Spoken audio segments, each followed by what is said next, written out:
Ask it. Ask it. Ask it. Ask it. Ask it.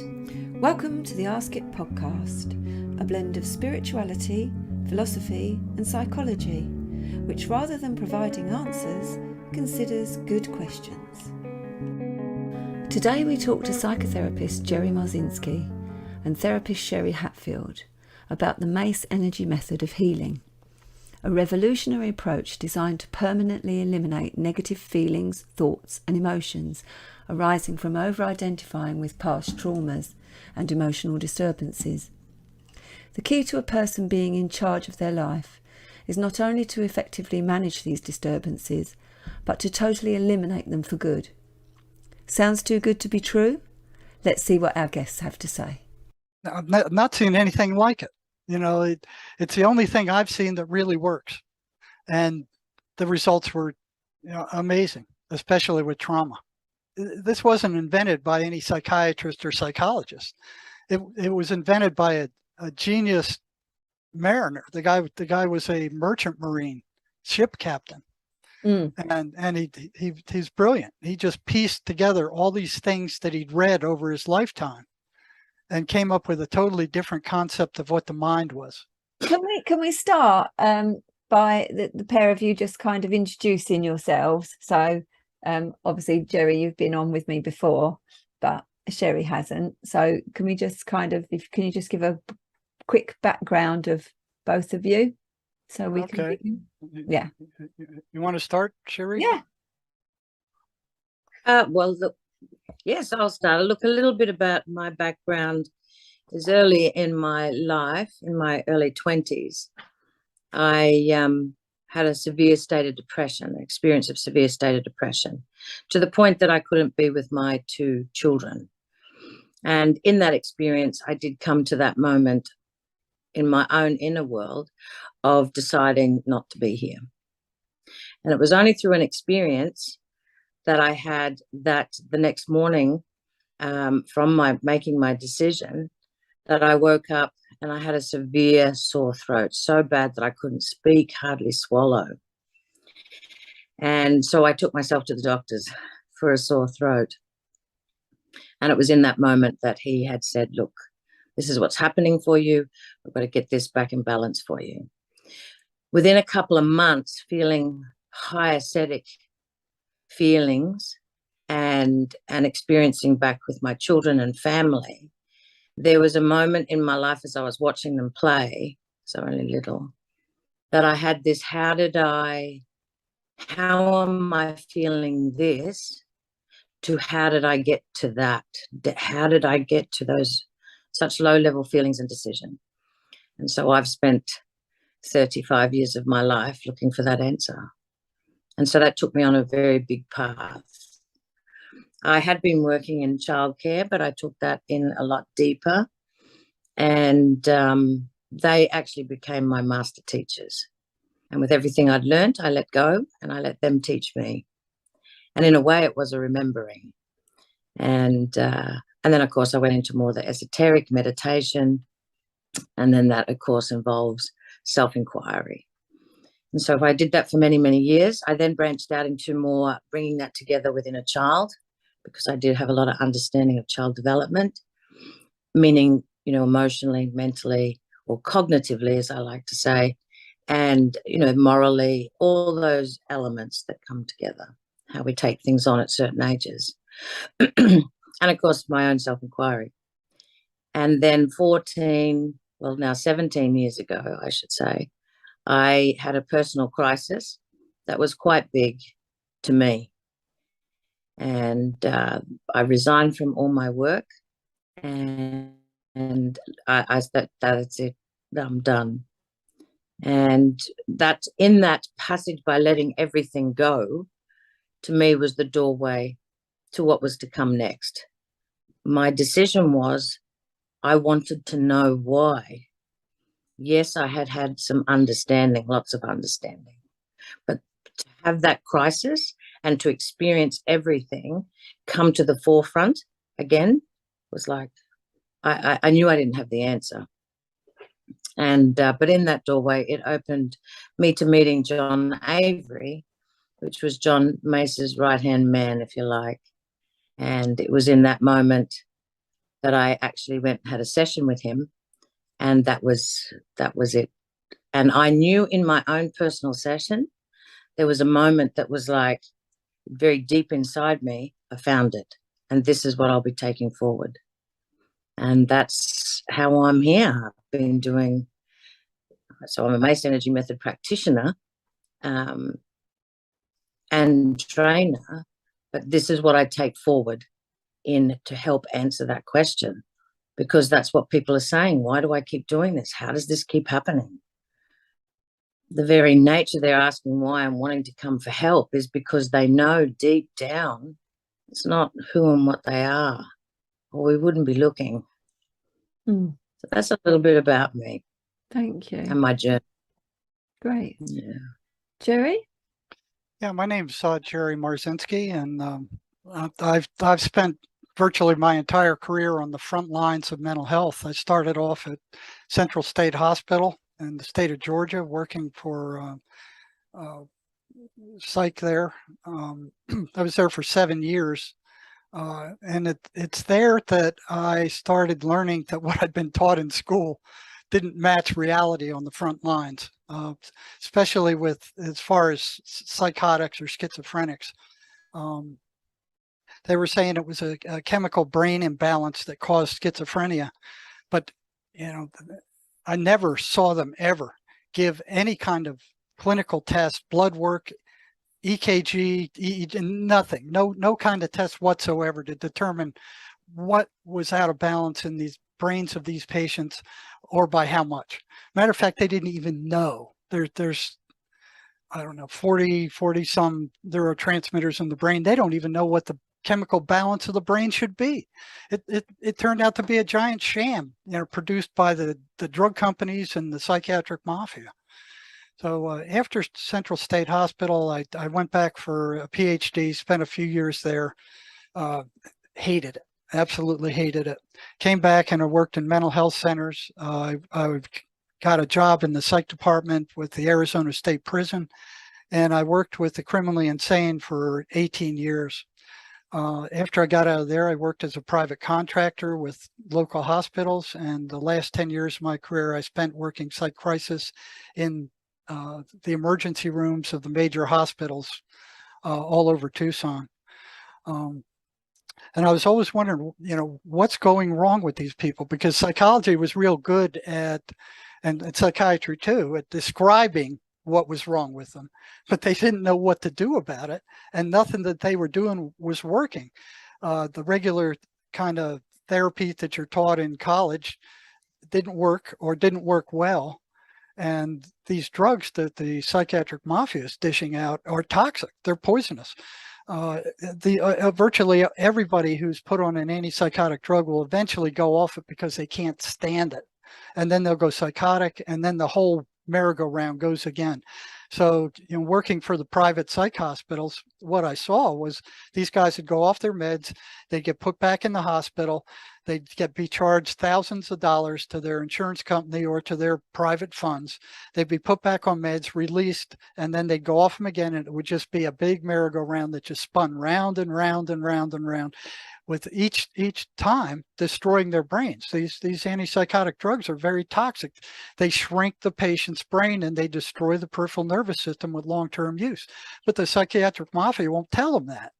They'll put them on Klonopin to mask those symptoms while they continue to poison their brains. So, I was going, what is causing schizophrenia? And they didn't know. They would say it was a chemical brain imbalance. I could see for myself that wasn't it. I saw that 80% of the research articles that psychology puts out couldn't be replicated.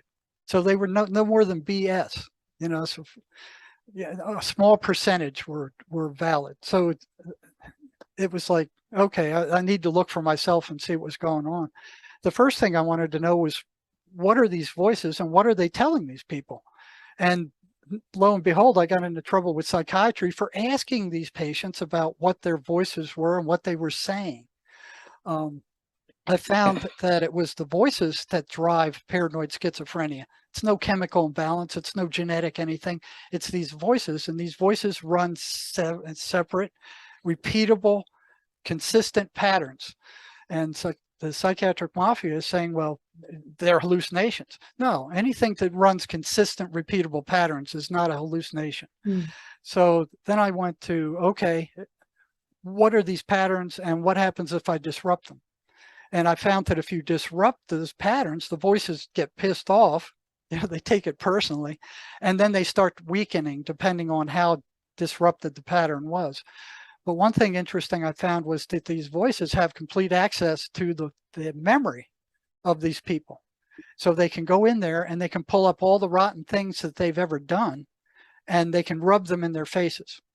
And so they can pull up stuff that the patient doesn't even remember. Now, that's where Cherie's system came in.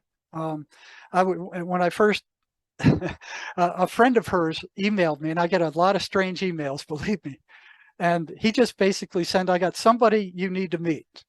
And then he added to that, the worst that could happen is that you'd see a jolly grandma. And I said, well, that doesn't sound too bad. And, I kind of tucked it away and then go, yeah, I think I better follow this one up. Something in me told me I need to follow this up.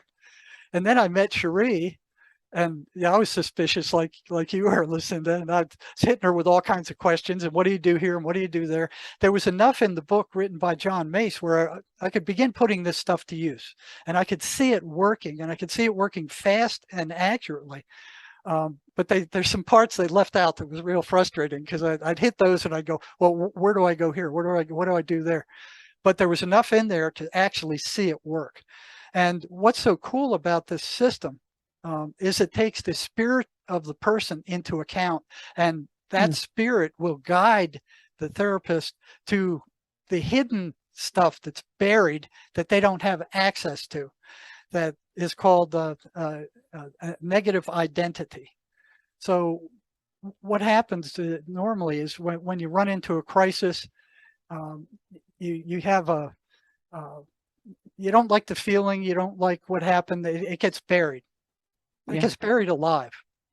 And the ego buries it and keeps it buried, and then will project it out onto everybody else. And it's triggered by somebody else with those same aspects. So somebody has the same negative traits, they come into your sphere, this negative identity reacts.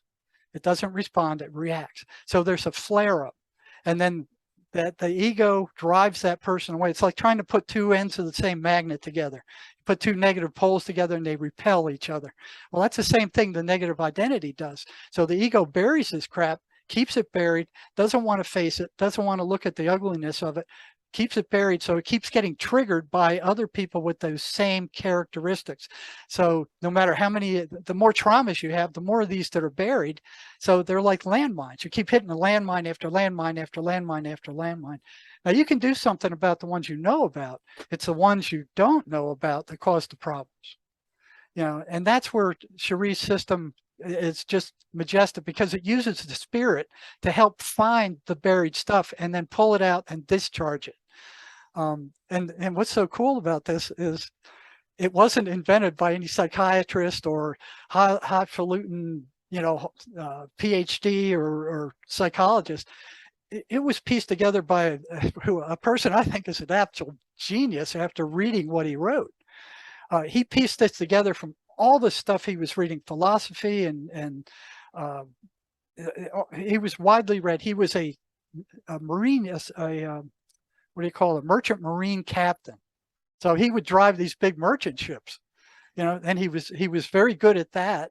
And then got a job as I think it was a tugboat captain or a harbor master in Australia. So he could start working with this stuff. And then he put it out and he goes, this is what I discovered. And what's so interesting about it is that it works, and it works because it looks at the mind in a very different way. It doesn't look at the mind in the way that most people think the mind functions. It looks at the mind as a device that creates an image or a picture of wherever you focus your attention. And the spirit is what takes the place of what most people call the mind. So hold on a minute, Jerry. Say that again. So yeah, say that again. So what most people consider the mind, at least in England and in English, in the Western world, except for Germany that doesn't have a word for mind, which is interesting. So the mind in the Mace method is conceptualized as a mental device that creates an image of wherever you focus your attention. Yeah. So it creates a mental image, and that's all it does. It doesn't do any of the processing. It doesn't do any of the judging. It doesn't do any of the thinking. That's done by the entity or the spirit, or what John Mace calls the energetic entity. Right? That's the one that does the thinking and the processing and the calculating and all the stuff normally attributed to the mind. So what's cool about this is that John found that once you can put an emotion or a concept into an image, then it can be gotten rid of. It can be dissolved. And once the spirit or the energetic entity leads you to where that stuff is buried, you can pull it up, you can form it into an image, and then that trauma can be dissolved. And it no longer has a charge. That negative identity can be dissolved. It no longer has a charge. It's more a memory than a charge. And yeah, I'll use anything that works. The whole time that I was on the front lines, I would use anything that I saw worked. I didn't care how ridiculous it was. But when I started using this stuff, I read the book, and it was instantaneous. It was just boom, boom, boom. It was quick. It was accurate. It was fast, and there was no bullcrap about it. You didn't have to. And what's even more amazing is the therapist does not have to know anything about what the problem is. Nothing. All they need to know is what the feeling is, and maybe a little bit about the situation. They don't have to tell about, oh, I was raped, or I was, all this stuff people don't want to talk about. All they have to do is let you know the feeling and the intensity of the feeling and what's going on with these images that they're working with. So it's completely private. It's all going on within the head of the patient himself, which is absolutely amazing. Most therapists can't imagine they're not knowing what the person is talking about. You don't have to know. You don't have to know it. They can keep it completely private as long as they're following the instructions and we're getting the feedback that we need. It can be gotten rid of.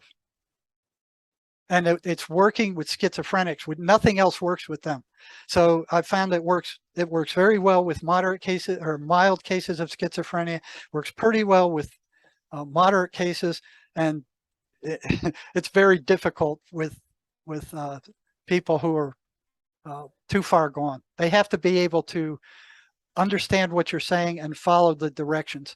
And I've worked with schizophrenic patients where the voices would interfere and they'd start mocking the person and slamming them around and doing stuff to them, and this stuff still worked. So it's the only therapy that I know that works with schizophrenics. And there is nothing else other than these toxic meds that the psychiatric mafia is pushing along with big pharma. And those don't work.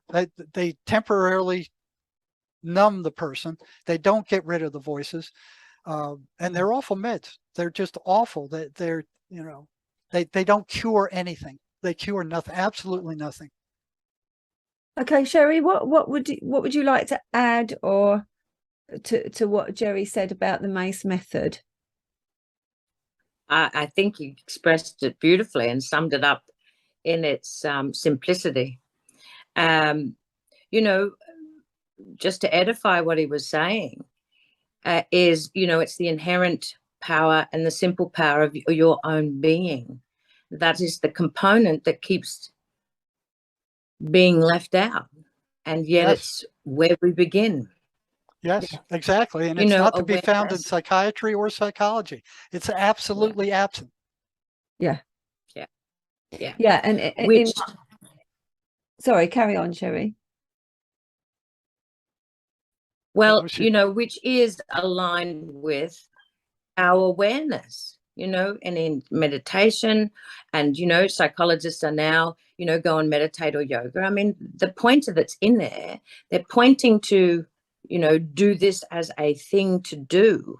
But the very thing they're giving them to do has very deep principles. And of course, it talks, the place it leads you to is the real you, which is not persona, it's awareness or spirit, or as Jerry said, John brought it in as energy being or energy entity. And that was just to take it out of any dogmas, because we can all agree, even science is proving that now, it's everything is energy.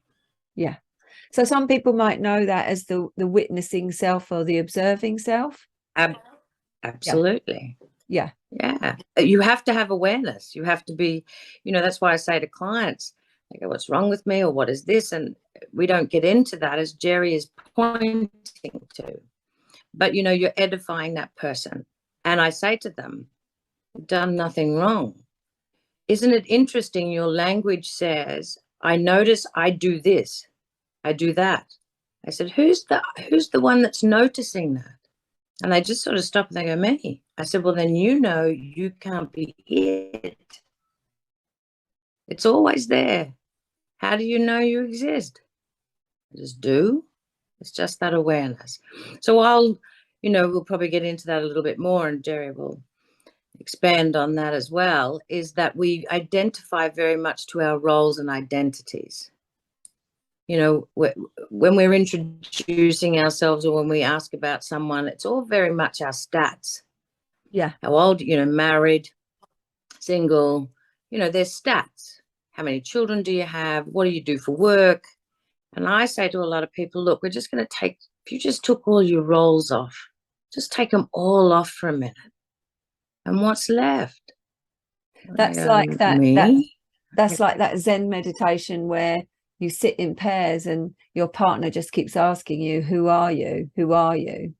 And you start off with, well, I'm Lucinda, I'm a psychotherapist, blah, blah, my mum, blah, blah, blah. And you go through all of those roles, as you're saying, Sherry. And then you get to the point where, well, who the hell am I?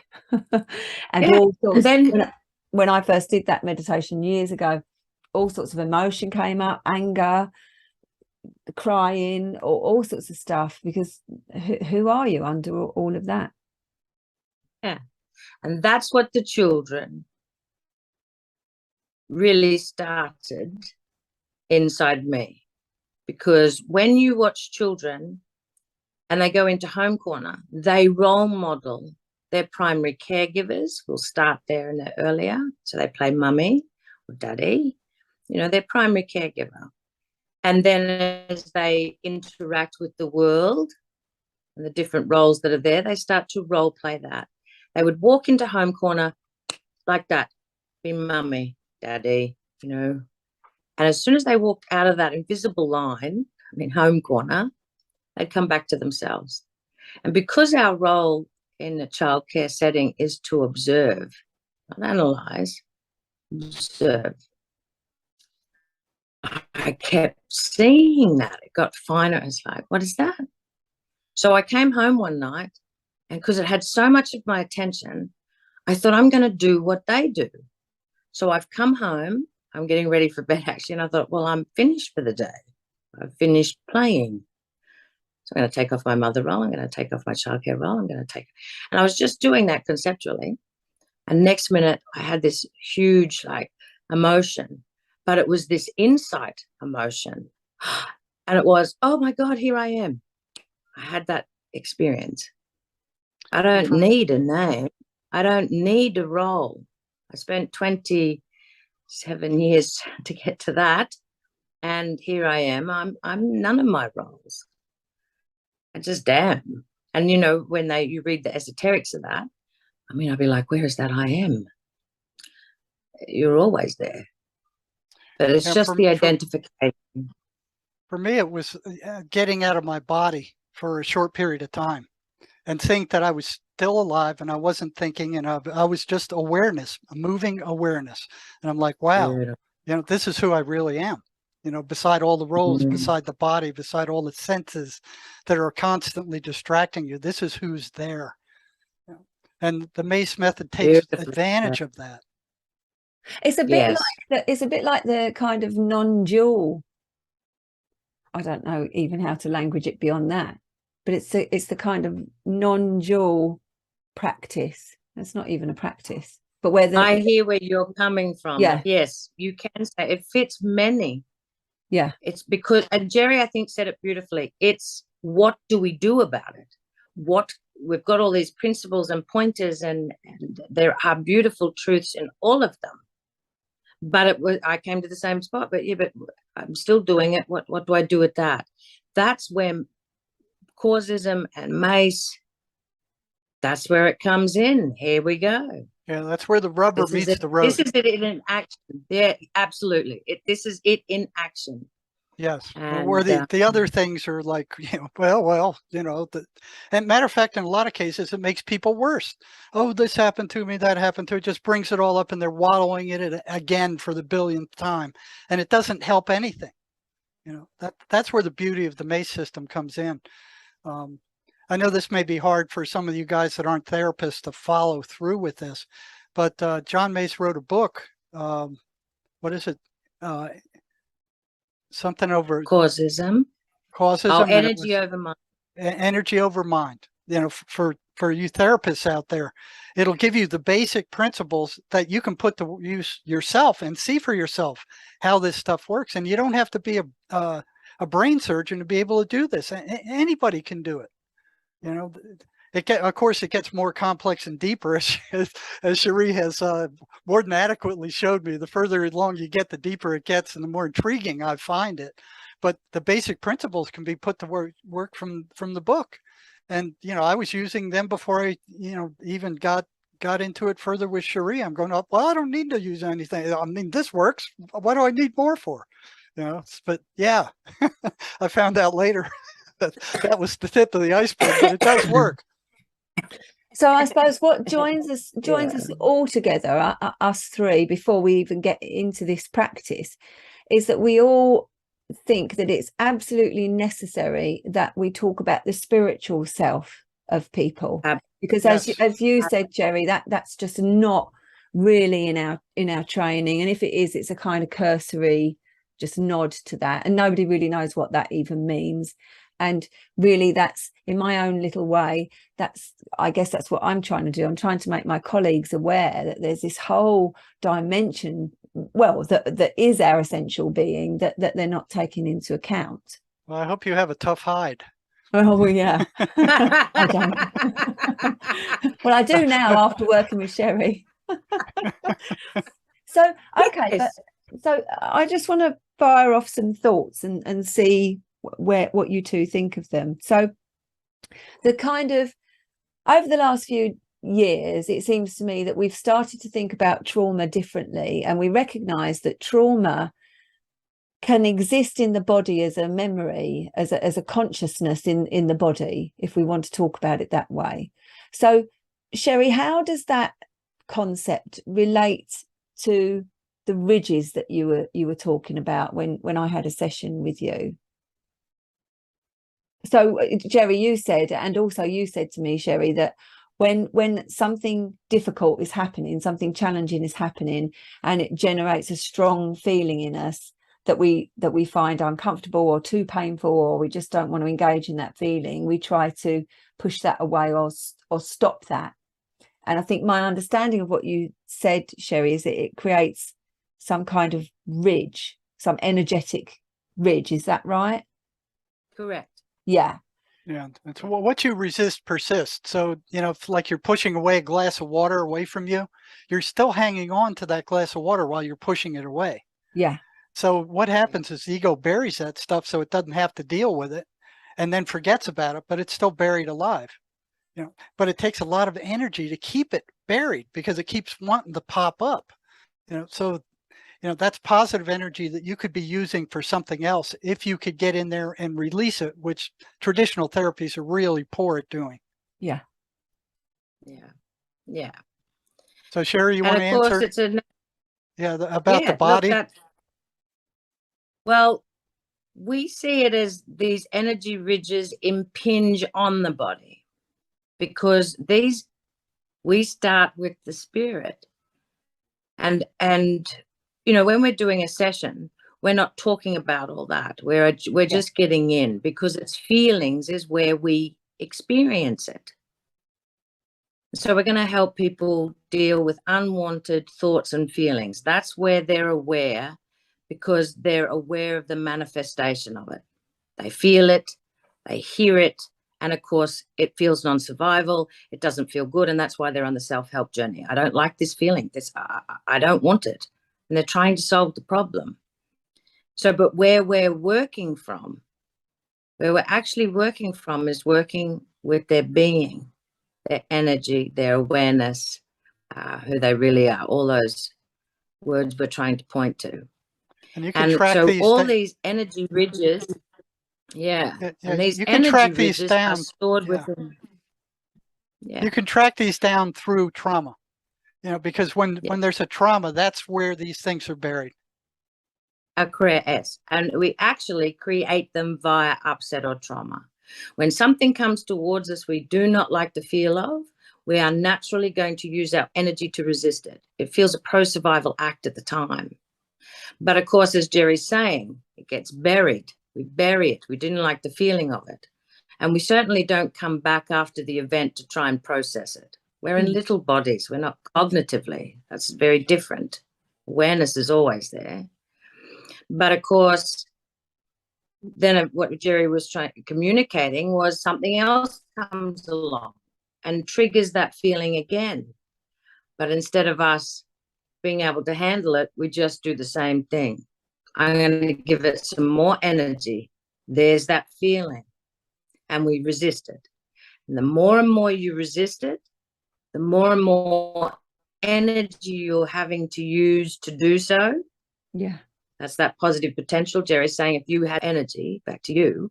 But of course, you don't know what's happening. This is done a little unconsciously, a lot unconsciously.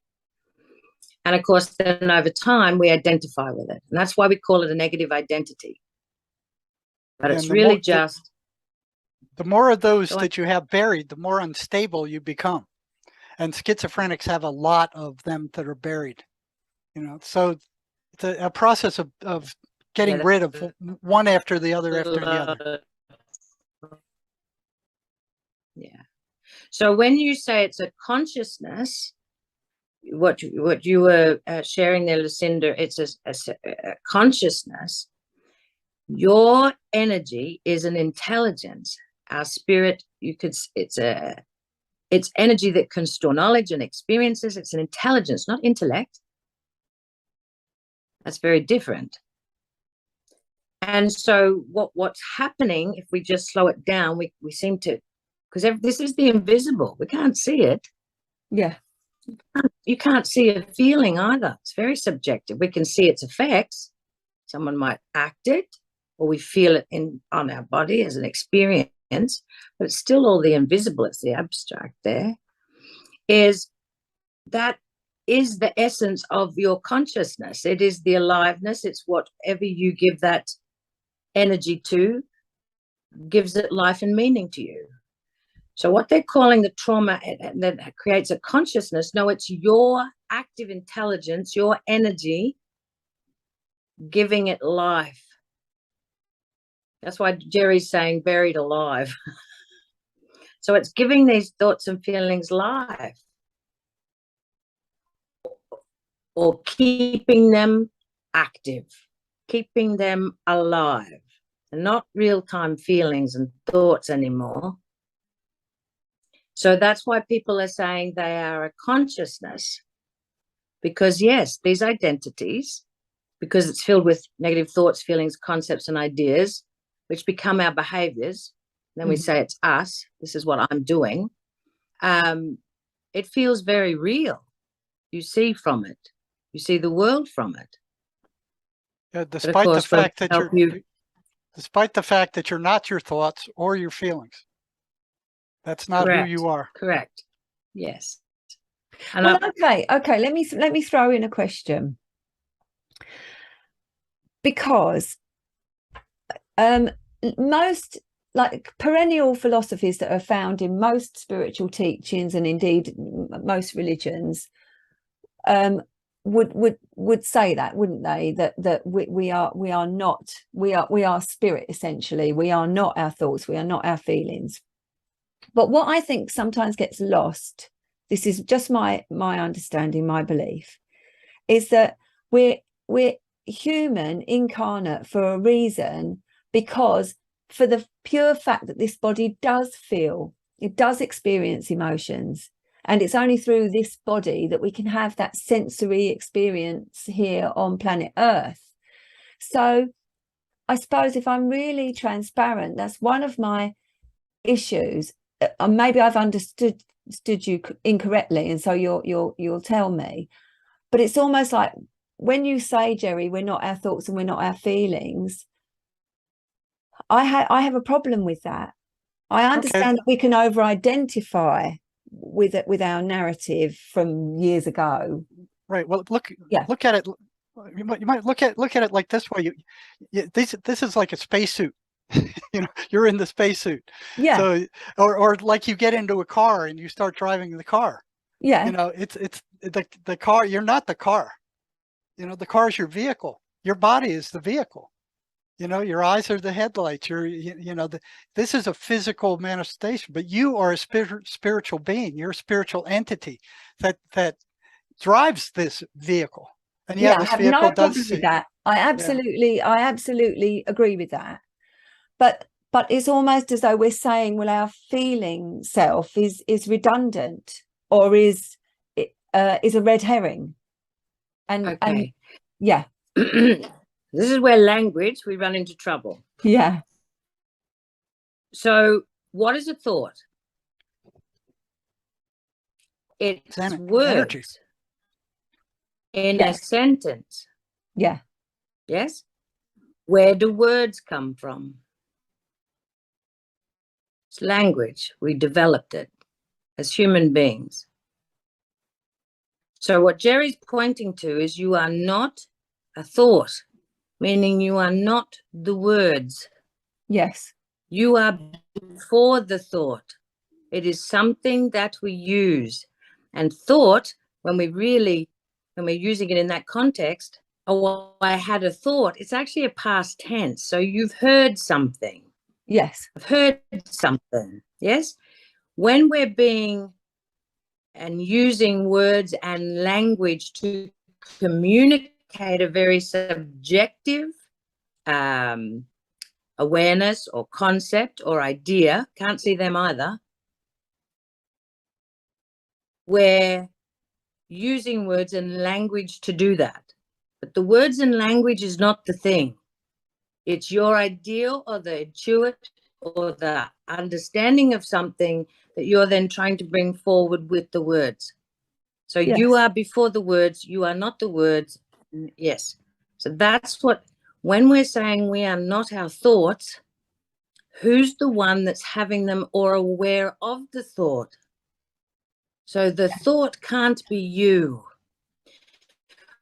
Now, there's a difference between feeling, sentient, and then emotion or emotional content, especially negative emotional content. All low self-esteem, negative thoughts and feelings about yourself, compulsive behaviors, depression, anxiety are the effect of a negative identity. That's what creates that. Yeah. So you're not the emotional, you're not all the emotional content. You are not your anger. You are aware that you're experiencing this feeling of anger, but you are not the anger. You are before. There has to be something that is experiencing it. Yes. So that's what Jerry, and where we're pointing to when we say things quickly like, you are not your thoughts and feelings. It's not to make you invalid. It's to slow this down to who's using that word. I had a very wonderful friend that said to me once, a lot of people are walking around looking at the menu and the picture of a steak instead of eating it. There's a lot of theorizing going on out there, talking all this stuff, and the word is not the thing. They're not eating the steak. Yeah. That's what we're trying to point to. Yeah, and that's where critical. Mace comes on in. Yeah, and working with schizophrenics, that's critical, because the voices they are hearing are not who they are. And if they can't make that distinction, they're going to be gone. There's nothing that is going to be able to help them. They have to formulate that distinction between who they are and what these voices are, what these other thoughts are, and that's determined by intent. So, you have to ask, where do thoughts come from? How does Mace fit, and your new understanding of this, Jerry? How does that fit with your knowledge that you previously came to, that the voices with schizophrenics were negative entities? And I still believe that because of the number of experiences I've had with them. Yeah. But I think they build up to it with these negative identities. So the more negative identities there are, the more disturbed and upset and unstable the person becomes, until these identities kind of form a personality of their own and take over. That's what they're after. They want to take over the person. And that's what these identities do too. They drive you. They control you. And a lot of times you don't even know it, because they're unconscious. They're buried. But yeah, I still believe the voices that schizophrenics hear are entities. They're different than the person. They are parasitic, because every time they show up, the person's energy it's drained. They have no energy. And there's a one-to-one correlation between the voices showing up and the amount of energy that person has. It's just sucked out. I have no idea how they do it, but it's consistent. And none of this stuff psychiatry is looking into. All they're looking into is, oh yeah, we'll just drug everybody. We'll turn you into a zombie so you don't feel anything, and then you walk around like a zombie. This stuff actually will get in there and remove these negative identities, and it works for all range of people. I mean, it works for, maybe it doesn't work well with the very chronic regressed schizophrenics, but it works for virtually everything else. I interviewed a guy called Thomas Sinzer, wonderful guy. He was a hypnotherapist, and in essence, he'd kind of come to the same conclusion that, and it's a bit like the kind of shamanic view actually, that when there's a trauma, that part of you splits off and another identity is created to manage the trauma. And the split off part, or the identity, the original identity, actually does have a whole will and existence of its own. So that's not that far really from the concept that you're both talking about.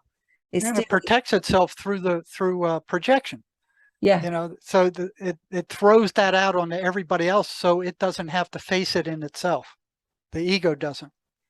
So it'll throw it on somebody else and then drive that other person away. So, well, in a way, he was going one step further and saying that those identities actually have a will and a being and are psychic beings in and of themselves. Yeah, but they don't have any energy in and of themselves. They have to get that from you. Yeah. Yeah. And here's where a language comes in again. So yes, these identities. So from our point of view, we resist an unwanted feeling, and of course creates an energy ridge, and stored within that energy ridge is all the effects of the trauma. That's what creates a negative identity. We call that a negative identity, because over time, each time it's being triggered, it's getting your positive potential, giving it life. And so yes, when it's activated, it will act. And you will speak it, act it completely. But that's how fast it is. You're saying it's me. You react. So our language again, so from our point of view, and of course he's on it. We're all going to head, if there is one principle and a truth, that we're all going to head there. We're all trying to do that. But of course we're doing a lot with language and what sort of knowledge we've had prior, what wording, and trying to piece that together to communicate it. But here's where I'm going to try and help these entities or these negative identities that we create. Persona, which also means mark, is not a self. It has energy in it, and with anything with energy in it, it is going to act, and it will act as it is. But it's not it's not a life force of its own. It's only got life with our energy and potential. That's what the Mace Energy Method is doing. We're bringing out your energy out of resistance. That's its purpose, and therefore all that cannot exist. Yeah. The energy returns unto you. So some of this language, like it's got a will of its own, it doesn't have a will of its own. It has your energy and potential in it. So it can act. And yes, he's right. You know, John talks about the roles and identities we have, and he gives an example of a man because they're purposeful. We are in a material universe. I'm going to come back to what you spoke earlier. Yes, we're an energy being, and we're having a physical, material experience. Yeah. But roles and identities are something we use, languages we use that is pro-survival and purposeful for our pro-survival. So a woman, you know, one of the examples John uses is the only reason you go and get a driving identity is because of its pro-survival to you. And it solves a problem. These are all problem solving for our daily life. But what happens is we start to identify with them as a self instead of us, that is what I'm using it for. So if I lived in Hong Kong, there is no way I would need a driving identity. The public transport system there is amazing. But here in Australia, with the vastness of what we live in, and we don't have that type of public transport, I want to go places. I want to take my children places. I'm going to get a driving identity. I'm going to create one. We also have positive identities. Remember that. We're honing in on some of the negatives, but we have positive roles and identities. What we call negative identities are something we unknowingly create and accidentally create via upset or trauma. Because when something comes towards us we do not like the feel of, we're going to use our energy to resist it. And that's how it gets our energy and potential. Yeah. It's a little unconscious. So because we did create it, means we can discreate it. And really all we're doing, the only life it has is your energy and resistance. So your positive potential is trapped with all these negative thoughts and feelings, which will act as what it is, that feeling, this thought, that concept, that idea, I'm not good enough. You'll act it. We bring your energy and potential home unto the source. This doesn't exist. And that's why people, when we finish the session, I say to them, I want you to say that. Can you say you feel that? And they just laugh. No, I can't. So you also have positive roles and identities. You don't see it as you're discreating them or not using them, but you've got many roles or identities that you've played that were positive to you back in your past that you don't use now. And you've probably got a lot that you're creating new. You know, now that the world of podcast has come into our life, we never could, you know, it was only radio show hosts. Now there's a lot of us that can create a podcast radio host identity. Does that make sense? Yeah. So there, or your positives, but these, and who is enlivening that, who is creating that, who is perfecting that? You. And then you'll come out of your podcast identity, and then you might go and see your daughter or son, you know, if you're a parent, and then you come into this mother role identity. But it's really a purposeful, material, physical thing that we do. How can I point to that? So what makes a mother role? It's really a parenting role. So I like to bring it back to our natural state. Watch mammals. They birth a baby and it's all instinct, and they take care for the survival of that species or their baby. And they have their mechanisms to do so.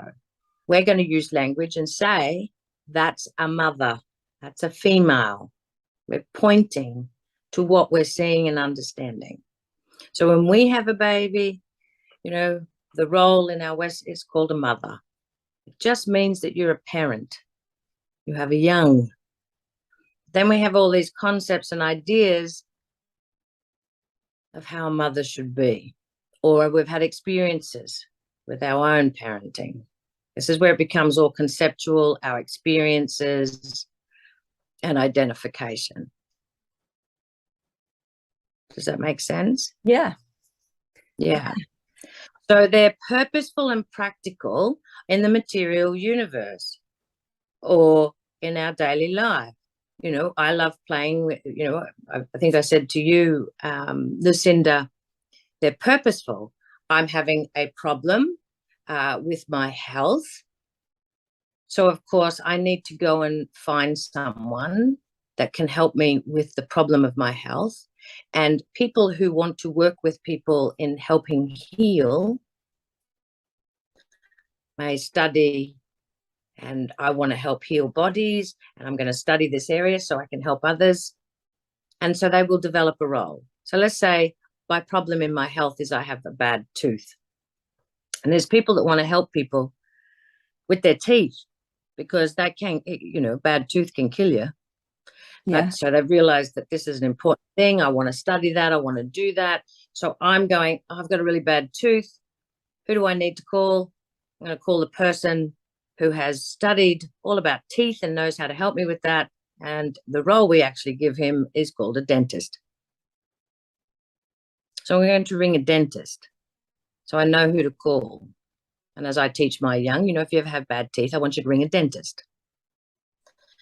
I want to do something with my hair.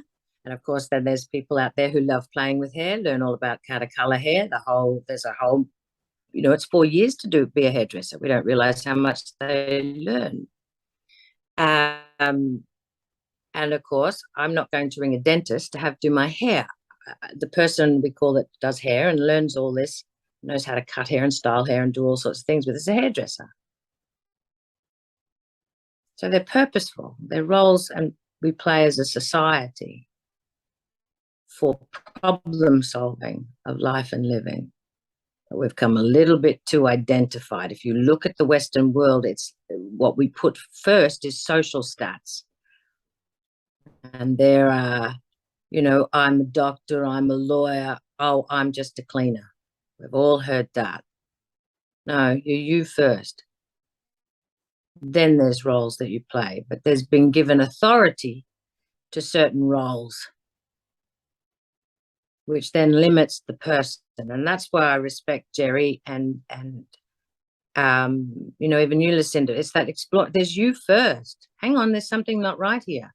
It's not just this body of knowledge. And actually, I'm the one that's learning the body of knowledge, and I'm seeing something. And the body of knowledge isn't quite doing it. And then when you start bringing you through to explore, which that's our nature, something's not being answered. The problem is not being solved. Jerry can see this. This is not solving the problem. It's going to keep driving. That's the will. That belongs to you. You'll keep looking. What happens is this becomes then solidified, concrete. This is how it is. And then you're limited. So that's when people start going, well, you know, I either walk away from that, but I'm going to keep going. That's what happened with John Mace. It's what Jerry's doing. It's what I did. It's what you're doing, Lucinda. It's not what psychiatry and psychology is doing. It's like they teach you, this is the way it is, this is the truth. And what I hated about psychology, there was no way to check out anything they were saying. You don't even have access to a clinical population until you get up to the master's degree, and that's only limited. And then in a PhD, you hardly have any access to a clinical population. And most of the professors that I was dealing with didn't have any real clinical experience. They got it all from books. As this guy said it to this guy, who stole it from this guy, who wrote it from this guy. And it's like these little fish I remember I saw when scuba diving. They were in these little holes at the bottom of the ocean, and one would leave to go get a rock, and then another one would come and steal one of his rocks from his little hole. And they were stealing rocks from each other. The only ones who were bringing in fresh material to the community were the ones who would venture outside of that little community and get the rocks from outside and bring them in. That reminds me of psychiatry and psychology. They're just stealing rocks from one another. This guy wrote this, and you put all these references down, and it's like, but you ask them, well, what do you do about it? And they go, oh, well, we don't really know. I mean, you just talk about it, and drug them silly. Nothing works. It doesn't work. Yeah. So, Sherry, what's your view? And we've got to be careful. I use a lot. On Jerry's experience of external negative entities attaching to people. Earlier in my piece, I have a respect for it. And that's why I say to Jerry things like, I have said on it, I'm not saying there is or there isn't, because that's not what I'm pointing to. I want to point to the power of you first. It's what I'm trying to point to is that you do have the power. And it ties in with all this very much, role psychologists and psychiatrists know you better than anybody. No one knows you better than anybody than you. Yeah. And if before psychology and psychiatry, we have to use a little bit of history. What did we have before? Who gave them the authority that they had the authority? Yeah, good question. Before that, we had religion. If we sort of go back in history, there were shamans. If we go into different areas, there were, doctors, but religion, it was the priests that told you where you were at, who you were, and what you were doing.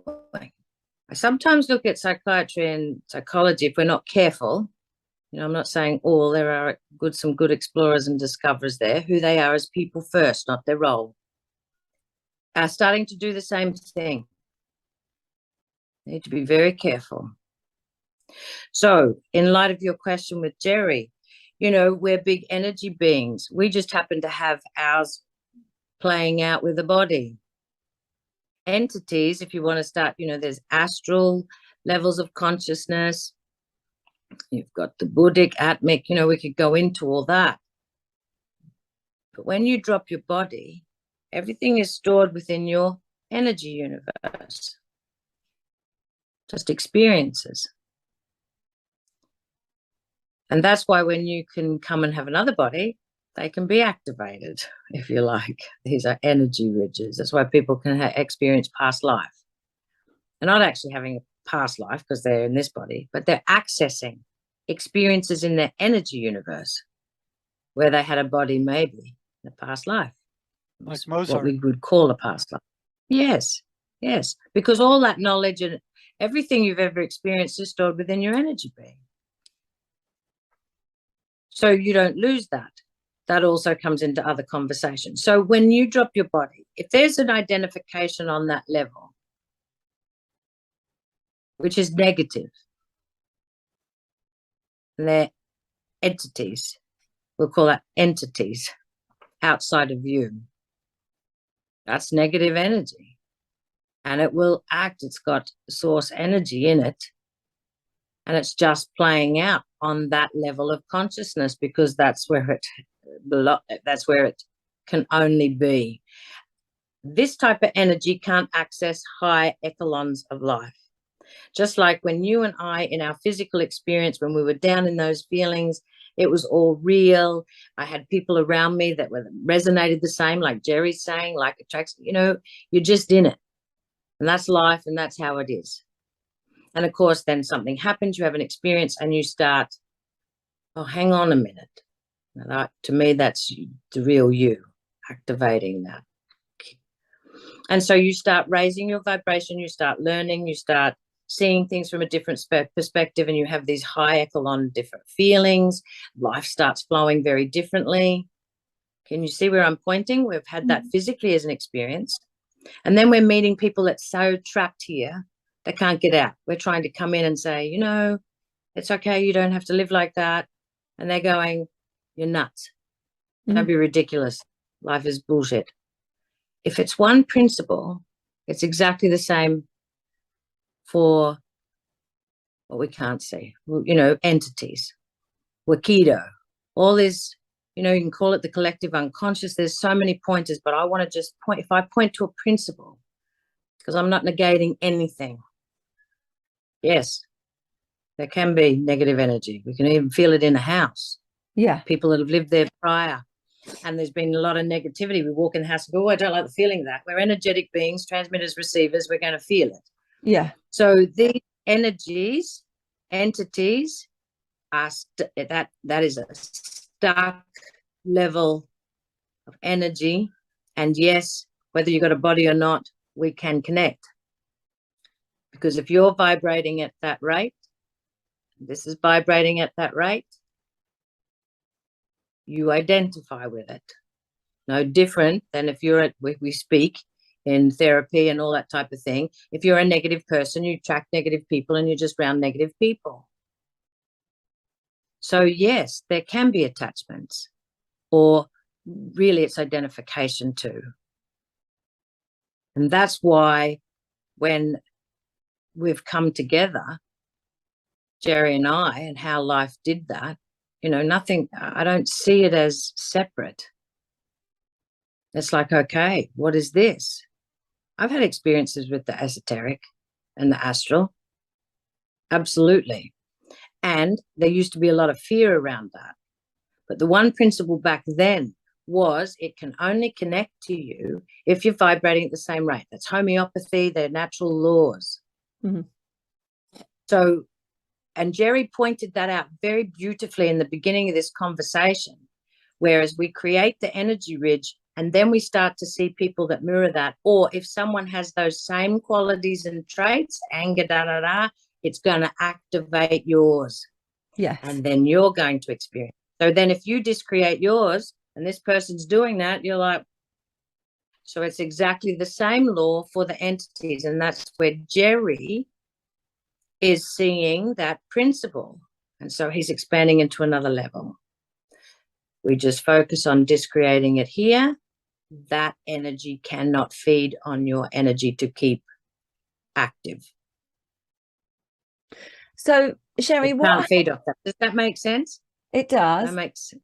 What happens in the here and now for you, being this aware, knowing that you are an energetic being, but what happens for you in your interactions with other individuals if something happens that triggers a feeling in you? I ring a Mace practitioner. Sorry? I ring a Mace practitioner. And she does. She said, so look, there's a difference between, so there's a difference between something's, you know, so that, see, I have so many questions of clients that come in, like, will I be doing this forever? Well, no. We're just creating these big ridges. So someone may say something to me. If I don't have a big ridge around it, or an identity, remember, they're activating the identities that we've unknowingly created way back when. Yeah. So I have more awareness, and it's like made me feel that, but I'm no longer identifying, if you like, with the feelings. It's like, oh, what's that sensation? I certainly don't name it as quick either. It's like, well, what is that? So I've got more space, if you like. If it's a trigger where I'm going, oh my God, how is that better? La, la, la, la, la. Oh, how dare they? Rah, rah, rah, rah, rah. And I'm still going an hour later, I ring a Mace practitioner. And because it's something that's been activated, I didn't know that person's activated. And now I'm becoming aware And because I'm hearing it go on, I have the space, especially now, if you're talking to me now, I have the space to go, oh, hang on a minute. And Because if there's a bit of, I can look at it. See, this is it makes it difficult because, again, we're trying to point to something where I've had the experience, Jerry's had the experience, you've had the experience. If you watch children, I'm going to try and point on life where we've all seen it. Children experience the feeling and then it's done. yes. So before language, so we're going to come before words again. They experience it, express it, there's nothing around it, and then it's done. And it's to communicate something. Hungry, scared, hurt, they've fallen over and they just cry. But they've put no story on it or words. And if you listen to all the words and stories you actually have, it's come from your parents. You just fell over. This is what would be in the now, no words, being, it is what it is. Fell over, impacted the knee. I'm still having to give it language, but it hurt. And we come and go, oh, that really hurt. That was the language. Yeah. I'll go and fix this for you. You're okay. All that. So there's language to comfort. But this is where you start to learn, and you'll see the child as they develop that go, I just hurt my knee. That's not what they're feeling. We don't know. Can you hear where I'm pointing? Yes. Well, Yes. animals do the same thing. You look at a lion chasing a gazelle, and the thing's running for its life. It's almost gets caught. I mean, if it gets away, then it stops at a safe distance, looks around, and goes back about its business. It doesn't sit there and remunerate over and over and over, go, oh, that goddamn lion, it almost got me, that son of a bitch. Not like humans. I mean, they go, oh, that bastard, I got to get his ass. It's over. Yeah. Yes. So the important part of all of that is we're not saying that it's not, we don't feel the feelings. But it's almost like feelings are waves, and instead of resisting it, the wave comes in and it's felt, and then it goes out again. It's only in the resistance that these issues are created. Yeah, and it's the reaction. Yes. It's a response versus a reaction. Once you get rid of that emotional load, then you don't react anymore. It's more a response. It's a more logical response instead of a reaction like, oh no, you dirty, no good. That's a reaction, and that's when you have something buried in there that needs to be dealt with. When you're reacting, and you're reacting to somebody who has the same kind of traits in them that you don't like about yourself. Yeah.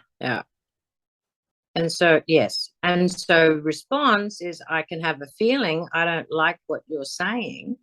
Maybe you're saying something really terrible, but I'm not having this emotional overload. Identity's gone. I could just say, please don't speak to me like that.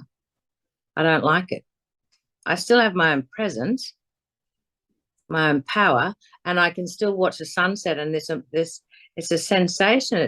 It's very beautiful, and we want to name it and express it, and there's some beautiful positives to that. There's beautiful positives. But those words will never be the feeling. I'm just trying to communicate something to you. And I think poets and all that are beautiful. So it's a beautiful sensation. And so now I just enjoy it. Before I'd be naming it and probably taking myself out of it half the time. Oh, how beautiful. And look at the sunset. And I've had many spiritual journeys and experiences. Oh, isn't this wonderful? And rah, rah. And the feeling would be gone. Yeah. And I remember doing a meditation and I got, because you keep naming it. You to think, your attention moves elsewhere. Just be in the experience. Yes. Yeah, I really understand that. Yeah. Yeah.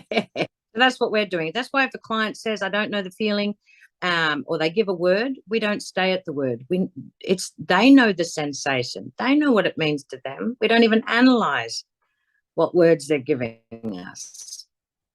It's what it means to them, but it's the sensation that they know. I've had a lot of clients that will say, I don't know what I would name the feeling. Good, I don't need to name. You know the feeling though, don't you? And they go, yes. Because we don't analyze anything. We don't get the client to analyze anything. You can't analyze a feeling. Edward de Bono, he was right. And that's where we're getting a little bit crosswise. A lot of truth and pointing, but we're getting a bit lost. Yeah. I guess I'm asking questions for myself, but I'm also thinking, well, okay, what are the people watching this? What are they going to want to know and ask and maybe have difficulty with? Yeah, I think that go on. No, please go on. What I've noticed for most people, what they're wanting to understand is they are aware. The very nature that they're listening to even your podcast, and people are searching and listening to, in Jerry's platform, is they are trying to solve a problem. Deep down, they know.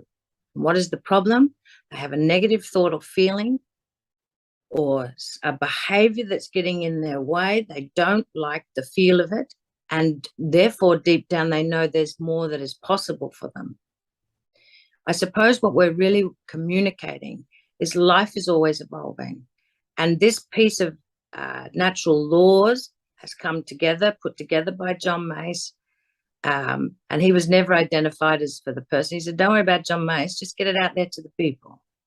So I'm going to get him only using it to acknowledge is that here's a piece that's come that you do not have to live with them. It is not a self.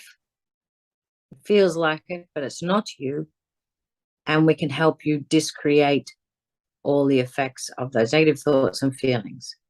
Not integrate, not manage, not analyze, discreate.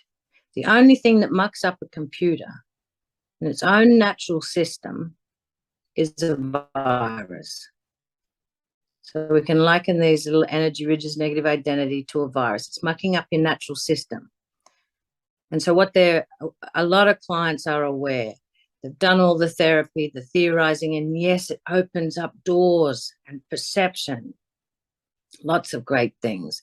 But they're still going and still looking because that feeling is still there, or it acts out somewhere else. They're aware.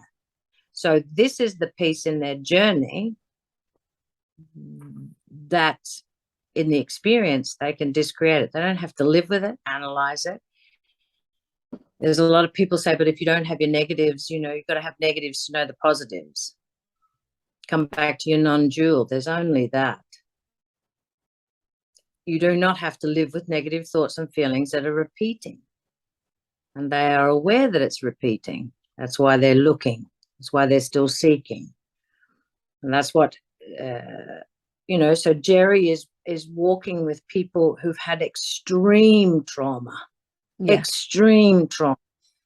That's the manifestation. And he's gone in there to work with them, and he started to explore what is happening for them. But he was still looking for the key. He's seeing patterns. He's seeing, from where life was shining his point of view. We've all got a point of view where we're looking. So, of course, and it brought him towards Mace. Here's a piece that's going to help you with what you have seen. So it's the same for everyone. No matter what doorway they're coming from, and especially if they're coming to your podcast, Lucinda, and listening and wanting to learn, and to Jerry's, is because there's a piece. So how many practitioners are there of Mace? Are they all? So, yes, we've got, it's been a big journey in its own. There's lots of practitioners out there. We on our main website, I think there's about 25. There are heaps of practitioners that were trained way before. So John started 20-something years ago. I've been doing it for 17. And I know I've trained about 50. So they go off into, doing what they're doing. But there's a collective of us that are coming together now to move it forward as a collective. And John Mace passed 4 years ago now. And, so there's been a different sort of movement that we're coming forward. But there's a lot of inquiries, and you know, I'm training all the time, and it's just it's one of those grassroots movements. I think even you picked that up, Jerry. John created it for the people, and it's the people that have moved this forward. We are where we're at because of clients, or everyday people coming and coming across it. And what I find is that it's got its own movement, and how people come towards Mace, how they find it, are the most delightful stories, myself included. So it's almost like it's having its own movement. And I have to say, Jerry, you know, in you sharing, and especially working with people who are dealing with these type of manifestations, you know, they're big beings underneath, as all of us, and they're just having a bit of a hard time trying to handle the trauma that they've lived within their life, is that it's getting more and more attention because you're out there talking about it. And so I've had inquiries from other therapists, everyday people, because we're people first. We're all looking, because we're still noticing there's something there. That's wisdom. I think that's marvelous. And so looking for the pill. I've had a handful of clients that did real well with this, and they go, well, I want to learn this. You know, I ship them your way. You know, like, yeah, I want to be able to do this after experiencing it.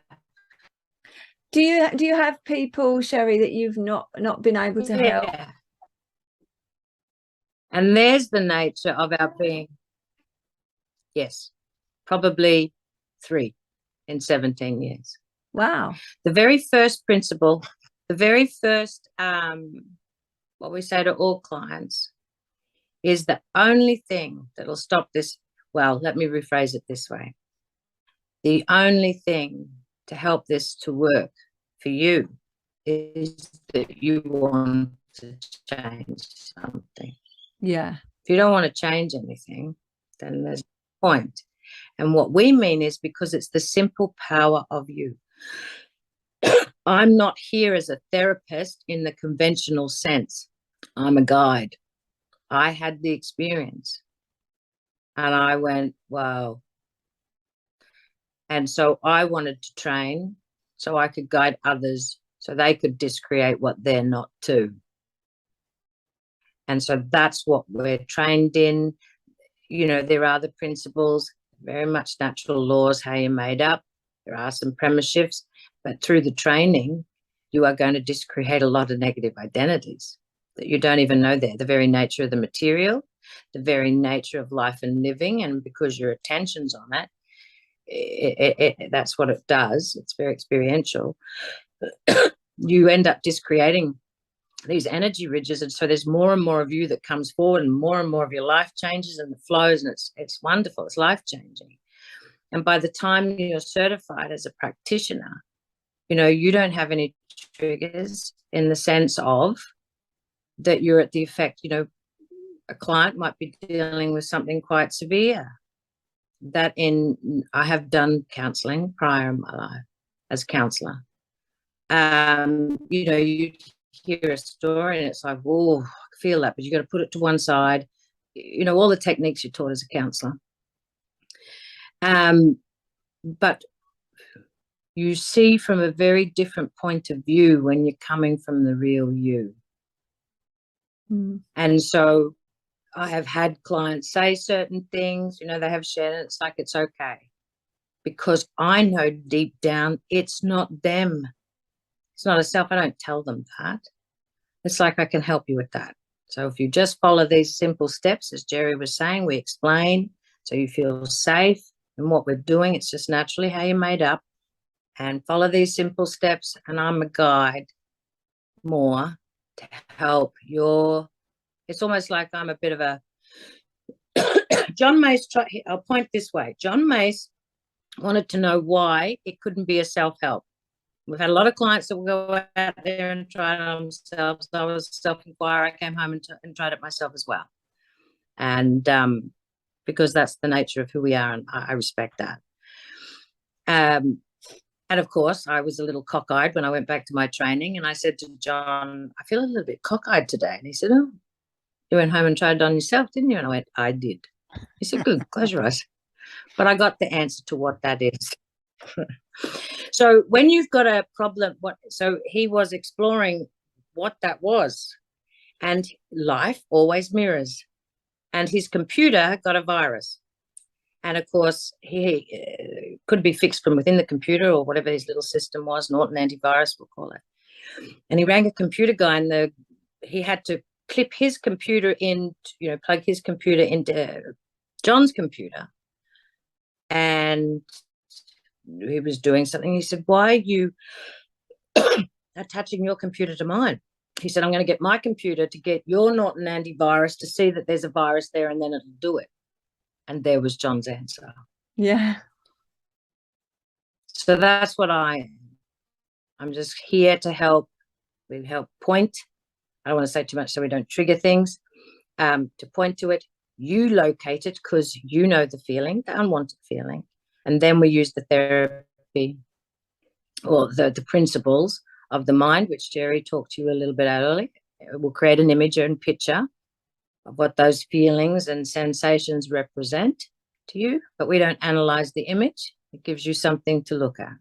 And then there's the natural discretion process begins. So our role is to help keep you separate from that as that happens naturally, to keep it simple. I mean, the rest you can read John's book and it is all written in there. Absolutely. So Jerry, that's really... With the kind of people that you work with, there must be layers and layers. There's so much for these people because they're so tormented and have had such difficult lives and lots of trauma. That's the ones I work with. Yeah. Exactly right.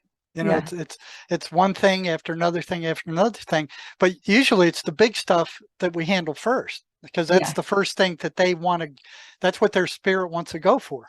So it goes after the big one. And then once they feel the relief from that, then we go after all the other ones down the line, but it's their energy being that chooses. I don't choose, they pick, and we go after those ones. And yeah, I've had several who their voices are gone, completely gone. One gal was, she had 2 or 3 voices, and she wants to become a Mace practitioner. They're gone. She went on to be a trapeze artist. So she's swinging from, jumping through the air and grabbing this trapeze on the other side and swinging to, to the other, going from being a schizophrenic, hearing voices and tormented, to being a trapeze artist.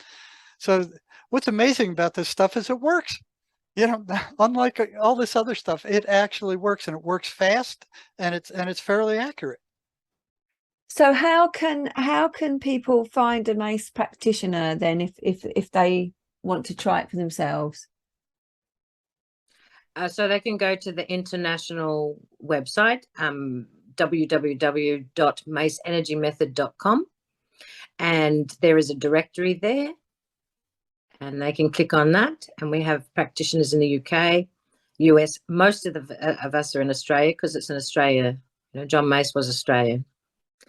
And there is one in Canada. But they just go to the directory, and we're there.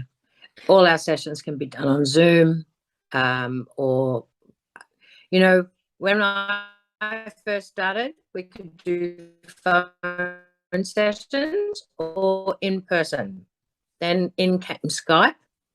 And now I have people say, what? So, we've got lots of ways of connecting. It doesn't have to be in person. I do a lot of overseas. So, yeah. So and just go there and visit and feel drawn to one. If I wanted to train, or somebody else wanted to train as a Mace practitioner, would you go? Does it have details on the website for if you wanted to do that training? It does. Or you can go directly to the Causism Institute, the body of knowledge. John coined as causism. So you can go to causisminstitute.com, and that is more for the training in the Mace Energy Method practitioner. Okay, great. But each website links to the other. Yeah, good. Thank you. Yeah. And Jerry, I have a lot of information on schizophrenia on my website too, at jerrymarzinski.com. For there's stuff there for people who are struggling with the voices that we provide free. Great.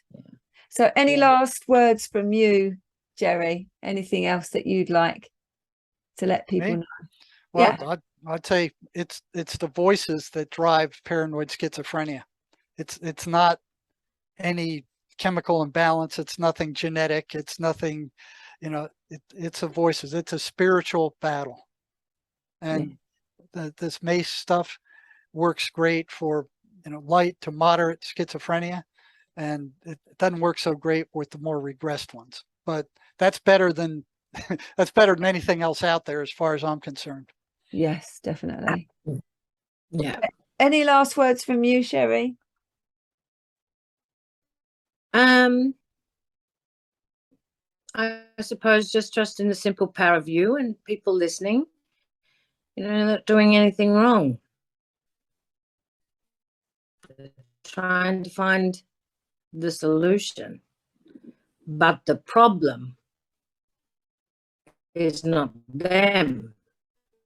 The problem is these energy. Grateful that Jerry stumbled upon it and is taking it to people. John always said that the research had been done. It's simplicity in its data, but where it can go to help people is what he always said, we will get to see, he will not. And, I am getting to see it through Jerry. John would be very chuffed, Jerry, because patience is heartwarming.